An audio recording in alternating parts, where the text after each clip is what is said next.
نحمده ونصلي على رسوله الكريم اما بعد فاعوذ بالله من الشيطان الرجيم بسم الله الرحمن الرحيم رب اشرح لي صدري ويسر لي امري واحلل عقدة من لساني يفقهوا قولي. عزیز بہنوں، میری اللہ تعالیٰ سے دعا ہے دل کی گہرائیوں سے کہ وہ میرا اور آپ کا یہاں آنا قبول فرمائے، ہماری نیت کو صرف اپنے لیے خالص کر لے اور ہم نے اس راستے میں جو بھی کوشش کی ہے اسے قبول کر لے، اور جو کچھ ہم یہاں سے سیکھ کر جائیں ہمیں اس پر عمل کی توفیق عطا فرمائے.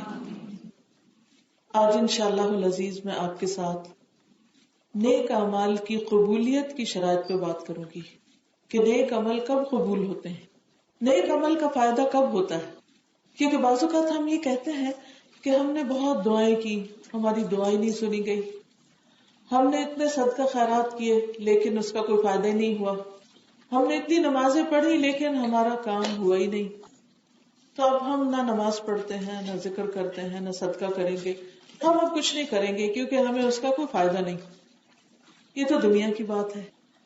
لیکن کچھ لوگ قیامت کے دن بھی ایسے ہوں گے جو اپنے خیال میں بہت کچھ لے کے جانے والوں میں سے ہوں گے، ڈھیروں عمل، بڑے بڑے عمل، بڑے بڑے کارنامے، حتیٰ کہ ان میں سے کوئی شہید ہوگا یعنی اپنی جان دے کے گیا ہوگا، کوئی سب سے زیادہ سخی ہوگا، کوئی سب سے زیادہ علم والا ہوگا، بہت خوبصورت قرآن پڑھتا ہوگا. لیکن جب وہ وہاں جا کر ان اعمال کی جزا دیکھیں گے، بدلہ دیکھیں گے تو زیرو، کچھ بھی نہیں، بلکہ الٹا ان کو چارج کیا جائے گا کہ تم یہ سب نیکی کے کاموں کا اشتہار دے کے دھوکہ بازی کر رہے تھے، تمہارا مقصد اللہ کی رضا نہیں تھا، تمہارا مقصد دنیا کے فائدے اٹھانا تھا، تم یہ سارے کام دنیا کی خاطر کرتے رہے، لہذا ان کا بدلہ تمہیں دنیا میں مل گیا اور اس دھوکہ دہی پر آج تمہیں سزا دی جائے گی. کیونکہ ایسے لوگ دراصل اللہ سبحانہ وتعالیٰ کو دھوکہ دے رہے ہیں اور اللہ کے بندوں کو دھوکہ دے رہے ہیں، اور یہ سراسر منافقت ہے. اور منافقت کا گناہ سب سے بڑا گناہ ہے. منافق کی سزا کافر سے بھی بڑی ہے. قرآن مجید میں آتا ہے ان المنافقین فی الدرک الاسفل من النار، کہ منافق جہنم کے سب سے نچلے گڑھے میں ہوں گے. وہ بظاہر مسلمان نظر آتے ہوں گے، بظاہر بڑے بڑے نیک کام کرنے والے ہوں گے، لیکن ان کے ان اعمال کا کوئی بھی بدلہ نہیں دیا جائے گا، کیونکہ انہوں نے یہ کام صحیح طریقے پر نہیں کیے، صحیح مقصد کے ساتھ نہیں کیے، صحیح راستے میں نہیں کیے. انہوں نے کوششیں تو کی لیکن اللہ کی رضا کے لیے نہیں تھی، انہوں نے محنت تو کی لیکن محمد صلی اللہ علیہ وسلم کے بتائے ہوئے طریقے کے مطابق نہیں تھی. انہوں نے ایک کام تو کیے لیکن اس میں اخلاص نہیں تھا، وہ خالص نہیں تھے، پیور نہیں تھے، اس میں اور چیزوں کی ملاوٹ ہو گئی تھی، اس میں بدعات بھی شامل ہو گئی تھی. ایسے لوگ عاملۃ ناصبہ، عاملۃ ناصبہ، کام کر کر کے تھکے ہوئے ہوں گے لیکن جزا کے اعتبار سے، بدلے کے اعتبار سے ان کے لیے کچھ بھی نہیں ہوگا. اور یہ کتنی سکیری بات ہے کہ ایک انسان دنیا میں یہ سمجھتا رہے کہ اسے بہت کچھ ملنے والا ہے اور آخرت میں جائے تو اس کے اعمال نامے میں کچھ بھی نہ ہو. اس سے زیادہ تکلیف کی بات اور کیا ہو سکتی. یہ بالکل ایسے ہی ہے کہ جیسے آپ اپنا بیگ جیولری کا بھر کے رکھیں اور اس کے بعد جب گھر واپس آئے تو بظاہر بیگ یوں نظر آئے جیسے بھرا ہوا ہے، اور جب آپ پہننے کے لیے اس میں ہاتھ ڈالیں تو اس میں کچھ بھی نہ ہو. بتائیے اس وقت آپ کا حال کیا ہوگا؟ آپ کہیں گے کہ میں نے اپنے ہاتھ سے یہاں سب کچھ رکھا ہے اور میں بھولی نہیں ہوں، میرا یہ سیٹ اسی بیگ کے اندر تھا، لیکن ابھی نہیں ہے، کہاں گیا؟ اس کے بعد دل کی بے چینی کا حال کیا ہوگا؟ اگر آپ میں سے کوئی اس تجربے سے گزرا ہو تو اچھی طرح سمجھ سکتا ہے کہ جب کوئی جیولری کھو جاتی ہے یا اپنی ہی رکھی ہوئی چیز کوئی نہیں ملتی تو پھر دل کا حال کیا ہوتا ہے، پھر بے چینی کیسی ہوتی، تکلیف کیسی ہوتی، پریشانی کیسی ہوتی ہے. اور اس وقت انسان اتنا بے بس ہوتا ہے، اسے کچھ اور سوچتا نہیں، نماز میں اس کا دل نہیں لگتا، کسی اور کام میں اس کا دل نہیں لگتا، کیونکہ اس کی عزیز ترین چیز کھو گئی، معلوم نہیں کون لے گیا. قیامت کے دن جب انسان کے اعمال کھو جائیں گے، گم ہو جائیں گے، جب انسانوں کی کوششوں کا کوئی نتیجہ سامنے نہیں آئے گا تو اس وقت وہ وقت بڑی ہی پریشانی کا ہوگا. اس لیے بہت ضروری ہے کہ ہم اس ٹاپک کو اچھی طرح جان لیں، اچھی طرح سمجھ لیں، کہیں ایسا نہ ہو کہ اعمال برباد ہو جائیں۔ سورۃ الکہف کی آیت نمبر 103 اور 104 میں اللہ تعالیٰ فرماتے ہیں، ان آیات سے کیا پتہ چلتا ہے؟ اللہ سبحانہ تعالیٰ فرماتے ہیں، قل هل ننبئکم بالاخسرین اعمالا، کہہ دیجئے کیا ہم بتائیں تم کو؟ کیا سننا چاہتے ہو، جاننا چاہتے ہو، معلوم کرنا چاہتے ہو؟ کیا کہ اعمال کے اعتبار سے قیامت کے دن سب سے زیادہ خسارے میں کون لوگ ہوں گے، نقصان اٹھانے والے کون ہوں گے؟ کہ جنہوں نے اعمال کیے، محنت کی، کام کیا، بہت کچھ کیا، لیکن اس کا نتیجہ ان کے لیے کچھ بھی نہیں۔ کون ہے وہ لوگ بدقسمت؟ الذین ضل سعیہم فی الحیاۃ الدنیا، جن کی ساری کوشش، ساری بھاگ دوڑ، ساری محنت دنیا کی زندگی میں گم ہو کر رہ گئی، جن کا آغاز بھی، بگننگ بھی اور اینڈنگ سب کچھ دنیا تھی، ہر وقت دنیا دنیا دنیا، دنیا کے غم، دنیا کے فائدے اور دنیا کے لیے سب کچھ کرنا، دکھاوے کے لیے سب کچھ کرنا، فوری بدلہ چاہنا، دنیا میں ہی فائدہ اٹھانا۔ وَهُمْ يَحْسَبُونَ، اور وہ سمجھتے ہیں، وہ خیال کرتے ہیں، وہ گمان کرتے ہیں، کیا أَنَّهُمْ يُحْسِنُونَ صُنْعًا، کہ وہ بڑے اچھے اچھے کام کر رہے ہیں، بڑے بڑے کارنامے کر رہے ہیں۔ أُولَئِكَ الَّذِينَ كَفَرُوا بِآيَاتِ رَبِّهِمْ، یہ وہ لوگ ہیں جنہوں نے اپنے رب کی آیات کا انکار کیا ہے، اپنے رب کی آیات کو نہیں مانا، کیونکہ رب کی آیات ہمیں کیا بتاتی ہیں کہ ہم جو بھی کام کریں اللہ کے لیے کریں اور آخرت کو سامنے رکھ کے کریں، کسی کے ساتھ بھلائی کریں، حتیٰ کہ ایک چھوٹی سی اسمائل بھی کسی کو دیں، دل کی خوشی کے ساتھ کسی سے سلام بھی کریں، تو اس کے پیچھے کوئی مطلب نہ ہو، کوئی لالچ نہ ہو، کوئی غرض نہ ہو کہ ویسے انسان منہ پھلائے رکھے، جب کسی سے مطلب ہو تو اسمائل کر کے بات کرے، تو کیا مقصد ہے اس کا کہ اس کو اب کوئی مطلب ہے مجھ سے، ورنہ یہ میری طرف آتا بھی نہ۔ ویسے انسان کسی سے ہیٹریڈ رکھے، نفرت رکھے، دل میں بغض رکھے، لیکن جب اس کا کوئی فائدہ ہو اس کے ساتھ تو پھر وہ بڑے اچھے اخلاق سے پیش آئے، تو یہ تو مطلب ہی اخلاق ہے نا، یہ اللہ کو خوش کرنے والا اخلاق تو نہیں ہے۔ لیکن یہ فیصلہ کون کرے گا کہ ایسا کیوں کیا جا رہا ہے؟ یہ فیصلہ اللہ سبحانہ وتعالیٰ کرے گا، اور دوسری طرف انسان کا اپنا ضمیر اس کو بتاتا ہے کہ وہ کوئی بھی کام کیوں کر رہا ہے، اس کے پیچھے اس کی غرض کیا ہے، اس کی تمنا کیا ہے۔ اور پھر فرمایا کہ ان کے اندر دو کمیاں تھیں، ایک اپنے رب کی آیات، رب کے احکامات کا انکار کیا، وَلِقَائِهِ، اور اس کی ملاقات کا، انہیں خیال ہی نہیں تھا کہ کبھی اللہ کے سامنے بھی جا کے کھڑے ہونا ہے۔ فَحَبِطَتْ أَعْمَالُهُمْ، تو ان کے اعمال برباد ہو گئے۔ فَلَا نُقِيمُ لَهُمْ يَوْمَ الْقِيَامَةِ وَزْنًا، بس ہم قیامت کے دن ان کے اعمال کا کوئی وزن دیں گے ہی نہیں، یعنی پہاڑ جتنی نیکیاں بھی ہوں گی جب میزان پہ رکھی جائیں گی تو اسکیل کے اوپر کچھ بھی نہیں آئے گا، 0.00000 کچھ نہیں، نتھنگ۔ کیوں؟ اس لیے کہ انہوں نے آخرت کے لیے تو کچھ کیا ہی نہیں تھا، انہوں نے تو کسی کے ساتھ تھوڑی سی بھی بھلائی کی تو اس سے زیادہ اس کا بدلہ چاہا۔ حالانکہ قرآن مجید کی آیات کیا بتاتی ہیں؟ وَلَا تَمْنُن تَسْتَكْثِرْ، کسی پر احسان اس لیے نہ کرو کہ اس سے اور زیادہ حاصل کر لو، یعنی تھوڑا دے کے زیادہ نکالو اس سے۔ یہ سب چیزیں دنیاوی اعتبار سے تو بڑی چالاکی کی ہیں، بڑی ہوشیاری کی ہیں، بڑی سمارٹنیس ہے، لیکن اللہ سبحانہ وتعالیٰ کے نزدیک ایسی باتوں کی کوئی حیثیت نہیں۔ اللہ کو سب پتا ہے کہ کون کس کو کیسا دھوکہ دے رہا ہے، کون کس کے ساتھ کیسا پیش آ رہا ہے۔ سچ بتائیے، اگر آپ کو کسی کے دل کا یہ پتا چل جائے کہ اس وقت اس کے مسکرانے کا مطلب کوئی فائدہ اٹھانا ہے، آپ کے دل میں اس انسان کی کتنی قدر ہوگی، آپ اس سے کتنی محبت کریں گے، آپ اس کو کیا ویلیو دیں گے، آپ اس سے نفرت کریں گے کہ یہ شخص مجھے چیٹ کر رہا ہے، مجھے دھوکہ دے رہا ہے، بظاہر اس کے منہ پہ اسمائل ہے لیکن اندر سے مطلب کچھ اور ہے۔ تو اللہ تعالیٰ کیا چاہتے ہیں کہ جو عبادت ہم اللہ کے لیے کریں وہ بھی اللہ ہی کو خوش کرنے کے لیے کریں، نماز، روزہ، حج، زکوٰۃ، ہر چیز۔ قل ان صلاتي ونسكي ومحياي ومماتي لله رب العالمین، کہہ دیجئے کہ میری نماز اور میری قربانی، میرا جینا اور میرا مرنا، للہ رب العالمین، سب کچھ اللہ رب العالمین کے لیے، نماز بھی اور قربانی بھی۔ اور اس کے علاوہ اگر ہم بندوں کے حقوق ادا کریں، بندوں کے ساتھ کوئی معاملہ کرے تو اس وقت بھی ہماری نیت اور ہمارا ارادہ کیا ہو؟ اللہ ہی کو خوش کرنا. حتیٰ کہ چھوٹی سی نیکی بھی کوئی کسی کے ساتھ کرے تو اس لیے نہیں کرے کہ اس سے فائدہ پہنچے گا اس لیے اس کے ساتھ اچھا کرو، اور اس نے کیا دینا ہے ہمیں، اس کے ساتھ جو مرضی کرو. اسی لیے تو سارے معاملے خراب ہیں، اسی لیے تو سارے تعلقات خراب ہیں. جو اللہ کے لیے احسان کرتا ہے، جو اللہ سبحانہ و تعالیٰ کے لیے نیکی کرتا ہے، وہ یہ نہیں دیکھتا کہ سامنے والا میرے ساتھ کیا کرتا ہے. اسی لیے ہم دیکھتے ہیں کہ نبی صلی اللہ علیہ وسلم کی زندگی میں آپ ان کے ساتھ بھی اچھا کرتے تھے جو آپ کے ساتھ اچھے تھے، اور ان کے ساتھ بھی اچھا کرتے تھے جو آپ کے ساتھ اچھا نہیں کرتے تھے. اسی لیے تو دین پھیلا تھا. آج ہمارا حال کیا ہے کہ اگر بندوں کے ساتھ بھی کچھ لینا ہو دینا ہو، اگر اللہ کی خوشی کے لیے نہیں تو اس کی کوئی جزا اللہ کے پاس نہیں، کچھ بھی نہیں. کیونکہ وہ تو دنیا کے مطلب کے لیے کیا اور وہ وہیں ملا یا نہیں ملا.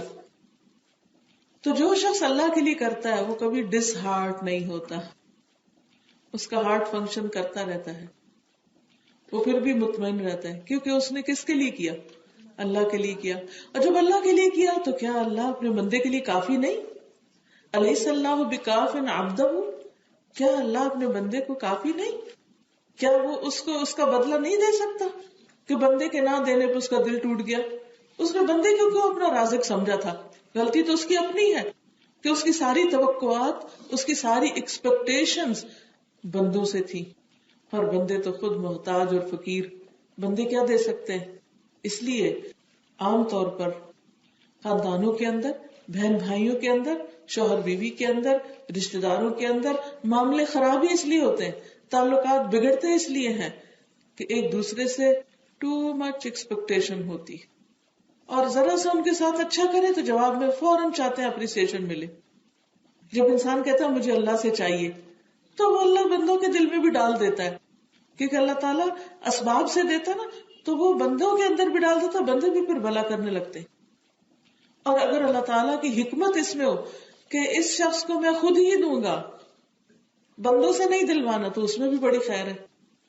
تو اللہ تعالیٰ فرماتے ہیں ذالک جزاؤہم جہنم، دکھاوے کے لیے اور دنیا کے لیے کام کرنے والوں کا بدلہ جہنم. کیوں؟ دو وجوہات کی بنا پر.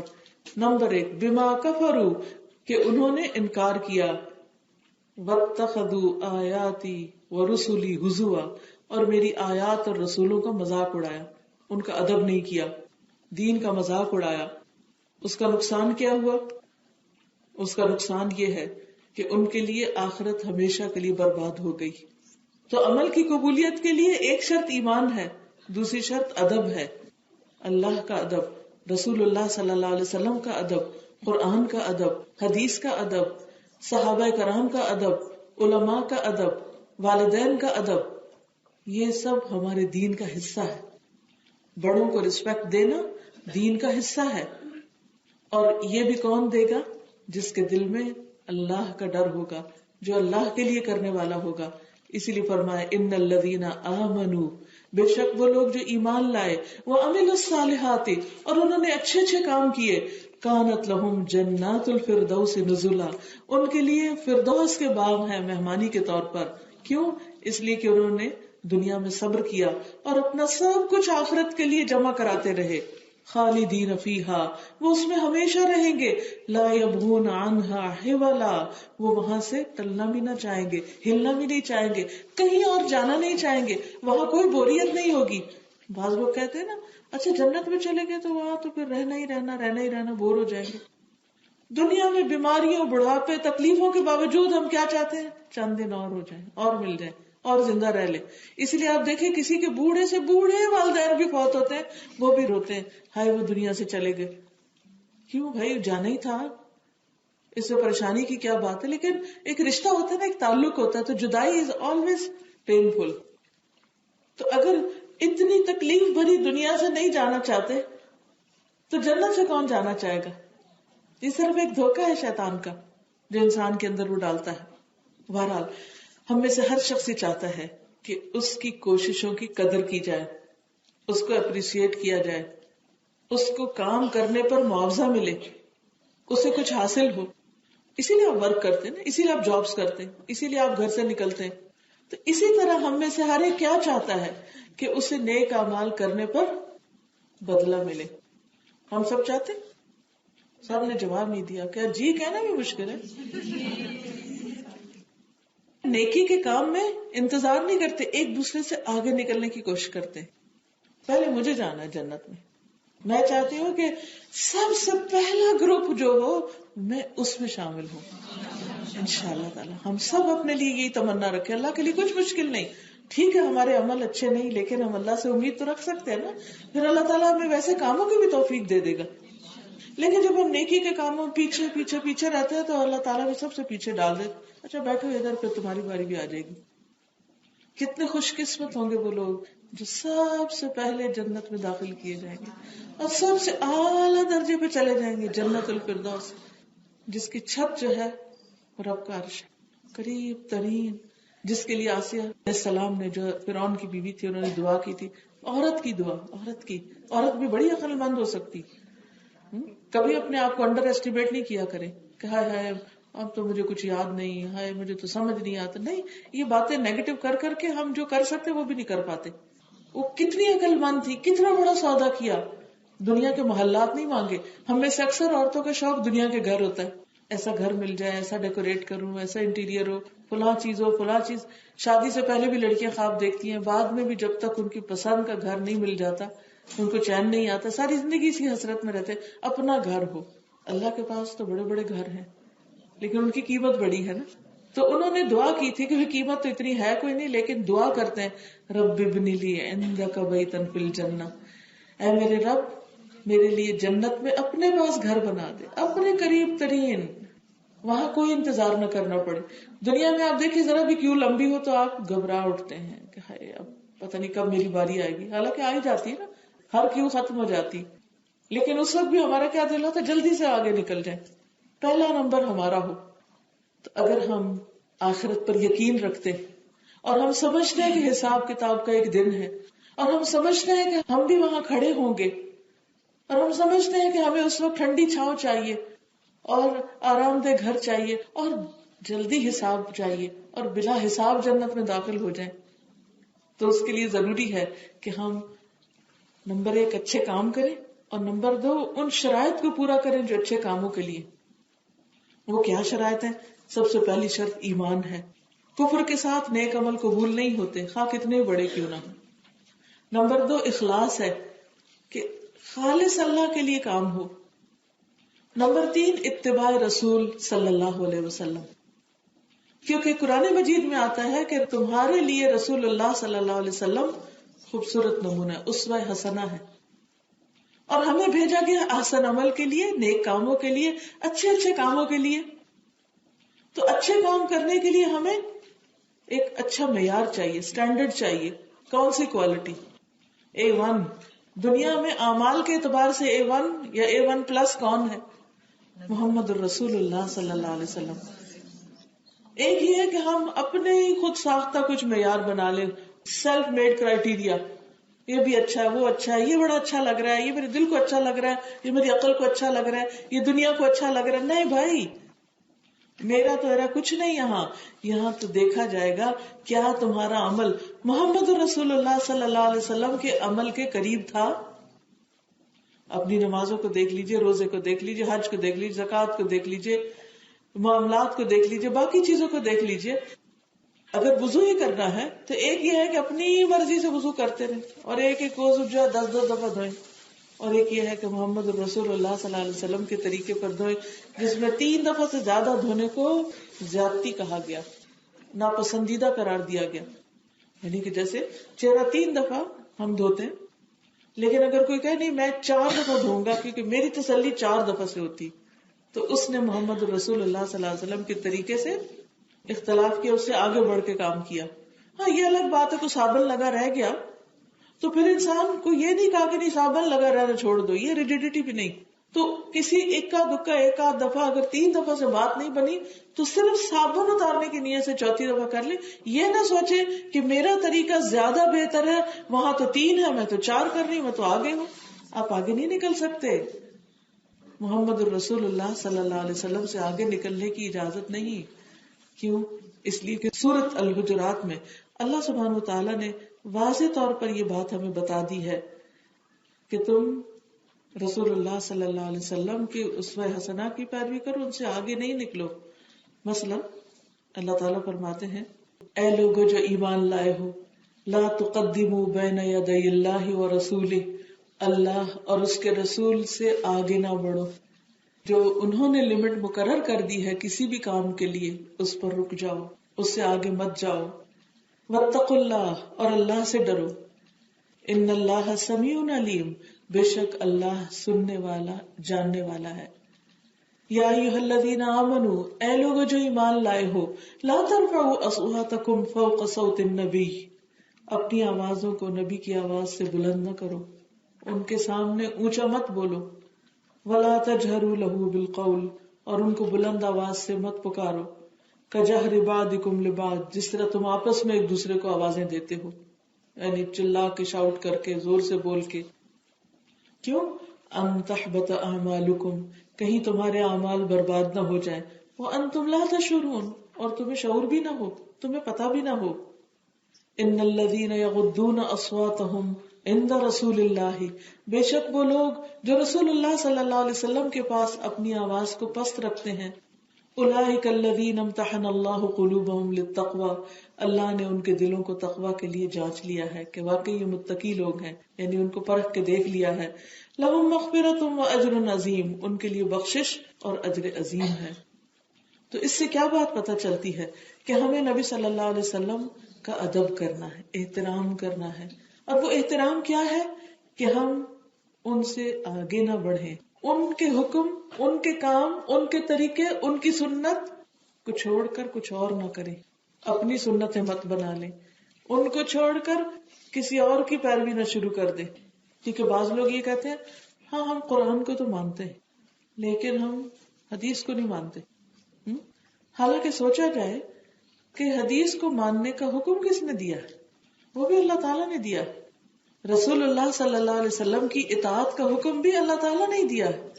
یا ایھا الذین آمنوا اطیعوا اللہ واطیعوا الرسول، اے لوگو جو ایمان لائے ہو، اللہ کی اطاعت کرو اور رسول کی اطاعت کرو صلی اللہ علیہ وسلم.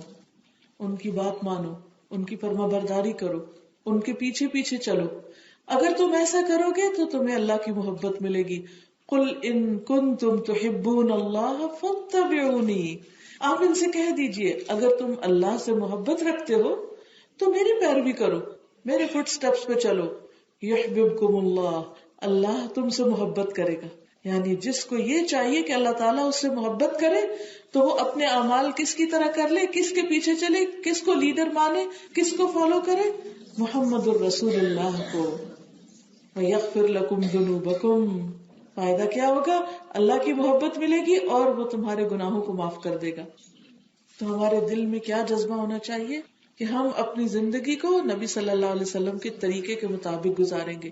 جب یہ ہماری سوچ بن جائے گی تو پھر ہم سیرت کا مطالعہ بھی کریں گے، حدیث بھی پڑھیں گے اور چھوٹی چھوٹی سنتوں کی پیروی شروع کر دیں گے، اور اسی میں دنیا اور آخرت کی کامیابیاں ہیں. کیونکہ صحابہ نے رسول اللہ صلی اللہ علیہ وسلم کو اپنا لیڈر مانا اور ان کے پیچھے چلے تو کس طرح دنیا میں بھی کامیابی حاصل کی.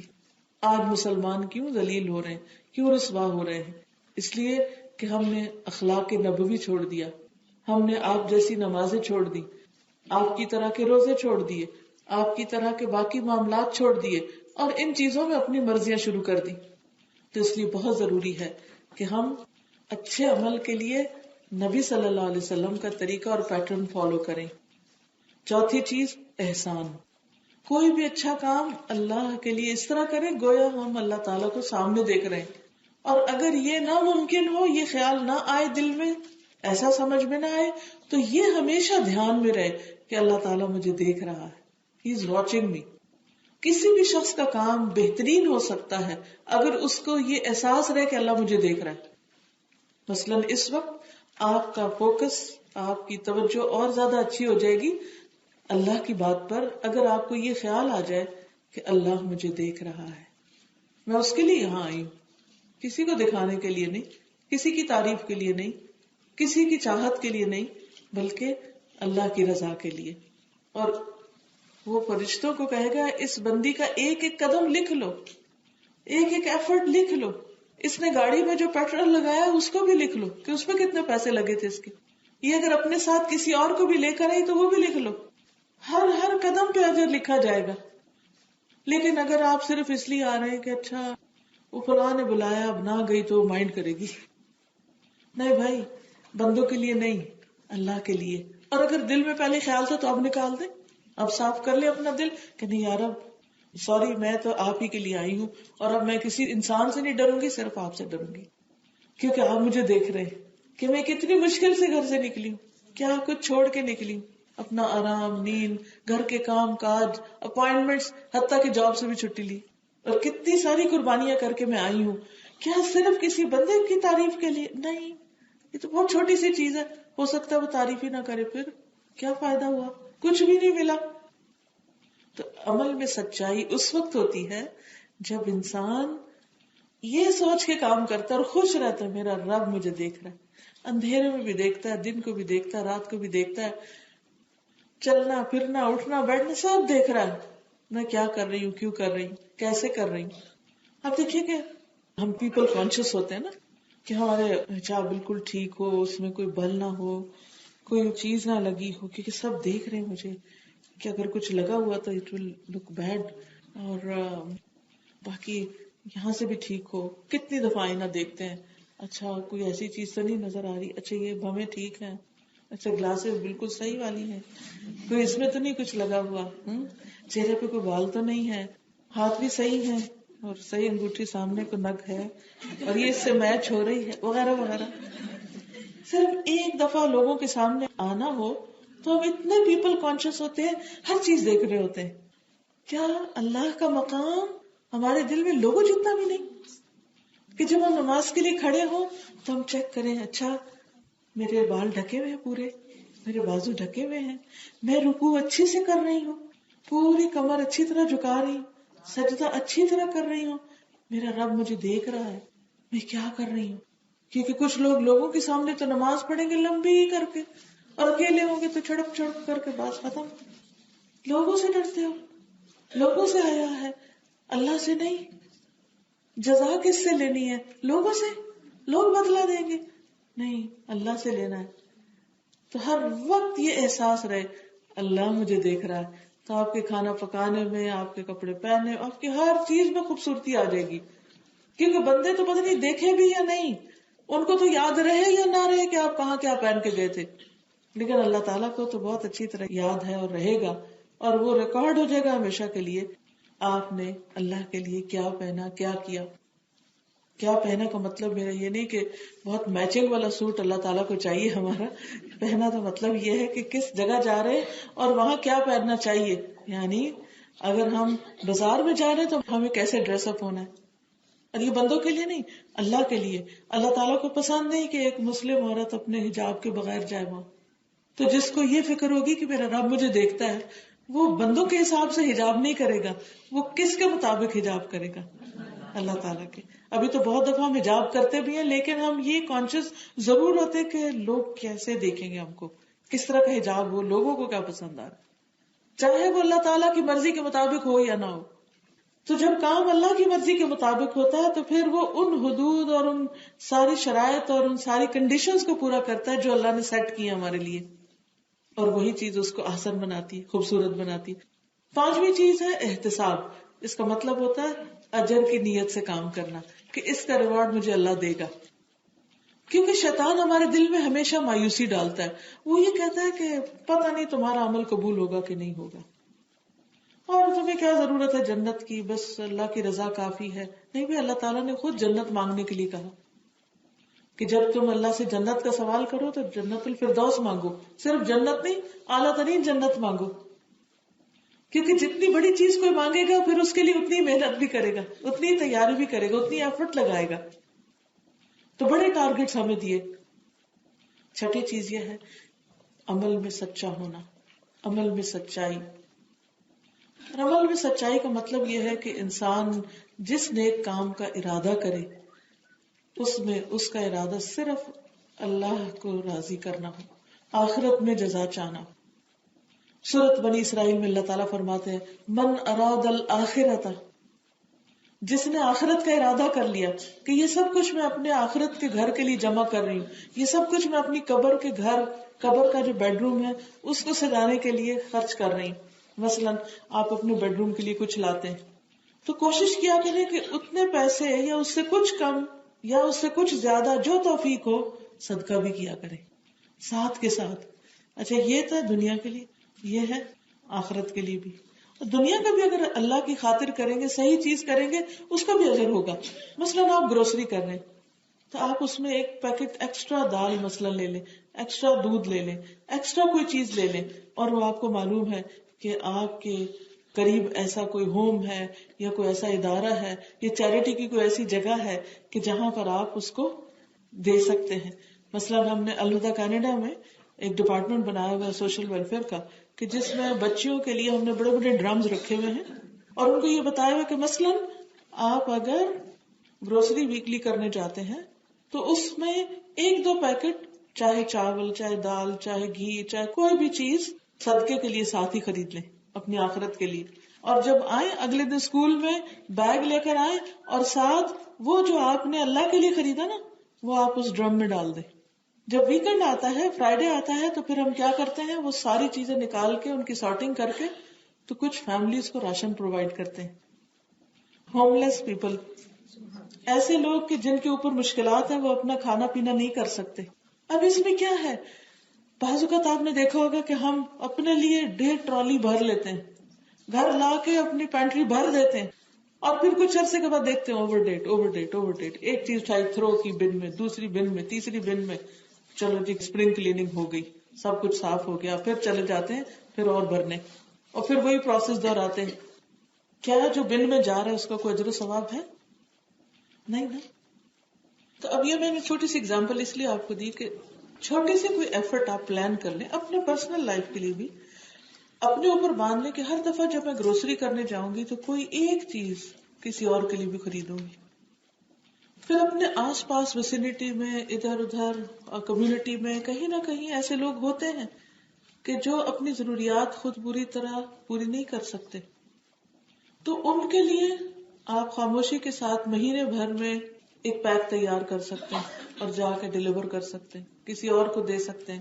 اگر یہاں یہ مواقع نہ ہو تو آپ اپنے اتنے پیسے جو ہیں وہ آپ جمع کر سکتے ہیں، کیونکہ بعض ایسے لوگ ہیں جو اس ملک میں نہیں اور ملکوں میں ہو سکتے ہیں، بیوائیں ہو سکتی، یتیم بچے ہو سکتے ہیں کہ جن کے پاس اپنے اسکول کے لیے فیس نہیں ہوتی، ان کے لیے اپنی باعزت زندگی گزارنے کے لیے چھت نہیں ہوتی، اور بھی بہت سے ایسے نیکی کے کام، بے شمار کام ہے. لیکن ہم کیوں نہیں کر پاتے؟ کیونکہ ہم نے کوئی پلاننگ نہیں کی ہوئی، ان کی ہمیں کوئی طریقہ معلوم نہیں. تو ہم کیا کر سکتے ہیں کہ کوئی ایک ایسی خفیہ جگہ اپنے پاس بنا لیں کہ جب ہم گروسری کر کے آئیں تو اس کا جو چینج ہے اس کو گنے بغیر اس میں ڈال دیں، گنے بغیر. کیونکہ جو لوگ اللہ کے راستے میں بے حساب دیتے ہیں اللہ ان کو بے حساب عطا کرتا ہے. آپ تجربہ کر کے دیکھ لیں کہ ہر وقت پینی پینی نہیں گنے، بس اللہ تعالیٰ جو بھی تو نے دیا یہ تیرے لیے اور اس کا تو حساب کرنے والا ہے. تو انشاءاللہ یہ چھوٹی چھوٹی ایفرٹس جو صرف اللہ کے لیے ہو، جن کا بدلہ آپ صرف آخرت میں چاہتے ہو، اللہ سبحانہ تعالیٰ ضرور اس کا بدلہ عطا کرے گا. یہ چیزیں انسان کے اندر اپنے کام کے اندر سچائی پیدا کر دیتی کہ یہ صرف اللہ کے لیے ہے. پھر اسی طرح اچھے عمل کی قبولیت کی ایک شرط اور یہ ہے کہ جو بھی عمل کریں اللہ کی محبت میں کریں. جیسے قرآن مجید میں آتا ہے وَيُطْعِمُونَ الطَّعَامَ عَلَىٰ حُبِّهِ، وہ اللہ کی محبت میں کھانا کھلاتے ہیں. یہ جو آپ گروسری کا حصہ ڈال رہے ہیں نا، اللہ کی محبت میں ڈال رہے ہیں. اللہ اپنے محبت کی سچائی کے طور پر تیرے راہ میں ایک گفٹ ہے. اور پھر اس کے ساتھ ہمبلنس بھی ہو، کیونکہ عبادت 2 چیزوں سے مل کے بنتی ہے، ایک طرف شدید محبت اور ایک طرف شدید عاجزی کہ اللہ تعالیٰ میں کچھ بھی نہیں، I'm nothing. تو نے اگر مجھے مال دیا ہے، کیونکہ تکبر کس بنا پہ ہوتا ہے؟ یا تو کسی کے پاس بہت نالج ہوتا ہے، یا بڑا خوبصورت ہوتا ہے، یا بڑا مالدار ہوتا ہے، یا دنیا میں کوئی اس کا بڑا نام ہوتا ہے. تو یہ جتنی بھی نعمتیں زیادہ ہوتی جاتی ہیں نا، اتنا انسان کے اندر اپنی بڑائی کا احساس بڑا زیادہ ہونے لگتا ہے. I am some thing. جب اچھی جاب مل گئی، بڑا گھر مل گیا، بڑی گاڑی مل گئی، تو یہ چیزیں عام طور پر انسان کے اندر ایک اطراحٹ پیدا کر دیتی ہیں.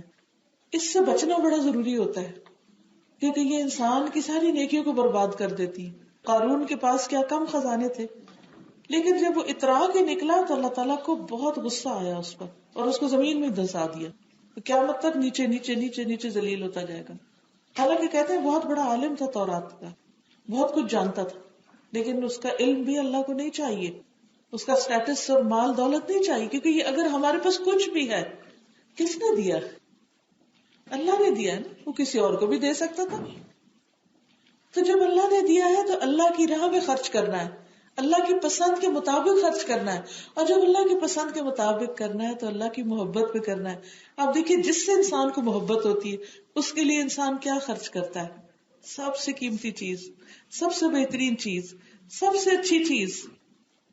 یعنی جب آپ کو کسی سے بھی محبت ہوتی تو آپ اس کو ضرور کچھ دینا چاہتے تاکہ میں شو کر سکوں. اور ہم عام طور پر مٹیریل چیزوں کے ساتھ محبت کا اظہار کرتے ہیں نا.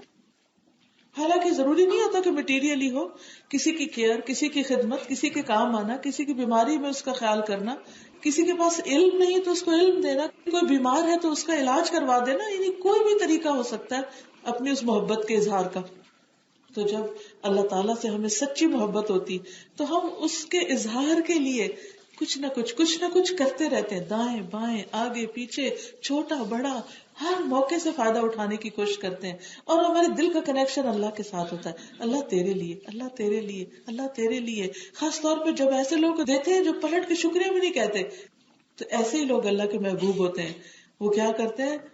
وَيُطْعِمُونَ الطَّعَامَ عَلَىٰ حُبِّهِ مسکین و یتیم و اسیرا. مسکین، یتیم اور قیدی کو کھلاتے. انما نطعمکم لوجہ اللہ، ہم تمہیں اللہ کے لیے کھلا رہے ہیں. لا نرید منکم جزاء ولا شکورا، ہم تم سے کوئی جزا بدلہ نہیں چاہتے اور شکریہ بھی نہیں چاہتے، تھینک یو نہیں چاہتے ہم تم سے، کیونکہ ہمیں تو اللہ کی محبت چاہیے، تمہارا تھینک یو نہیں چاہیے. جب انسان کے اندر اتنی بے غرضی آ جاتی ہے تو یہی اس کے عمل کی سچائی ہوتی ہے، اور یہی دراصل اس کے کاموں کے اندر کنٹینیوٹی لاتی ہے. پھر کچھ لوگ ہوتے ہیں نا، ایک دفعہ اچھا کام کیا پھر چھوڑ دیا، پھر اچھا کیا پھر چھوڑ دیا. ایسے لوگوں کے کام کبھی بھی چھٹتے نہیں، کیونکہ ان کے اندر سے اللہ کی محبت ختم نہیں ہوتی. نیک کام اللہ کی محبت اور بڑھاتا ہے، وہ محبت اللہ کی طرف اور جانے مدد دیتی. جب اور آگے جاتے تو اور محبت بڑھ جاتی، تو وہ گراف اوپر اوپر اوپر جاتا چلا جاتا ہے. پھر اس کے بعد اللہ کی ملاقات کا شوق اور آخرت کا خوف، یہ دونوں چیزیں ساتھ ساتھ چلتی. مرنے سے ڈر بھی لگتا ہے، موت سے بھی ڈر لگتا ہے، موت کا ذکر سن کے گھبراہٹ اور پریشانی بھی ہوتی، لیکن دوسری طرف یہ بھی ہوتا ہے کہ اللہ سے ملاقات کریں گے، کیونکہ اللہ سے ملاقات کے لیے یہ برج کراس کرنا ہی پڑے گا. آپ دیکھیں نا، مرے بغیر تو کوئی بھی اللہ سے ملاقات نہیں کر سکتا، اور مرنا اچھا بھی نہیں لگتا. تو یہ ایک عجیب کمبینیشن ہوتا ہے کہ پھر انسان بہادری سے جان دیتا ہے، بزدلی سے نہیں. انسان کہتا ہے کہ نہیں، انشاءاللہ اس کے بعد مجھے اپنے رب سے ملاقات کا یقین ہے، میں اللہ سے ملاقات اس حال میں کرنا چاہتا ہوں کہ وہ مجھ سے راضی ہو، میں اس سے راضی ہوں، وہ مجھے دیکھ کے خوش ہو جائے اور مجھے اپنے مقرب بندوں میں شامل کر لے.